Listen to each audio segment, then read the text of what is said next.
ठरवत. बरोबर. हा, मी वाचले तुमचा भाव ठरवायला कुठली तरी सिस्टीम आहे.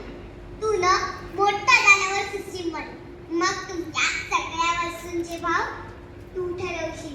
हो, शिस्त असलेला शेतकरी. पण हे सगळं थोडं आधी व्हायला पाहिजे होतं. म्हणजे आमच्या कापसाचे भाव मी ठरवले असते, सोयाबीनचे, तुरीचे भाव मी ठरवले असते, म्हणजे माझा भाग गेला नसता. कुठे गेले तुझे बाबा? ते लिंबाचं झाड दिसतंय काय? हा, मागच्या वर्षी त्याला लटकून गेला माझा भाव. मला त्या झाडावरचं मधलं आवडायचं, माझा भाव काढून द्यायचा.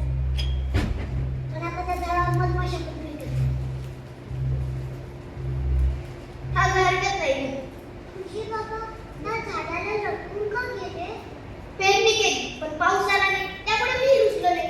दुबारा पेरणी केली, पीक आलं, पण अवकाळी पावसानं असं झोडपलं की सगळं संपून गेलं. त्या सावकाराचं कर्ज वाढलं, त्यामुळे जमीन गहाण पडली. Oh my God. मग जमीन आम्ही कसतो आणि पीक तो सावकार घेऊन जातो. वर्षभर 2 पोते अडचतो आम्ही.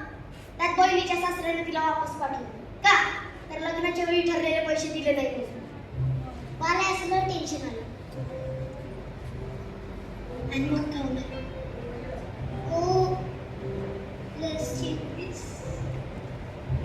तो रेस्ट करतोय ना, म्हणून मी आनंदात आहे. बाकी काही हरकत नाही. मी लवकर मोठा होणार, ऍग्रीकल्चर मध्ये डिग्री घेणार, खूप शिकणार आणि मग बनणार शिस्त असलेला शेतकरी.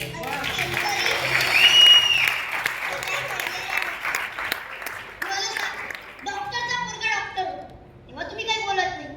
जेव्हा वकिलाचा मुलगा वकील होतो तेव्हा तुम्ही काही बोलत नाही. जेव्हा एखाद्या मोठ्या हिरोचा मुलगा हिरो होतो तेव्हा पण तुम्ही काही बोलत नाही. मग जर एखाद्या शेतकऱ्याचा मुलगा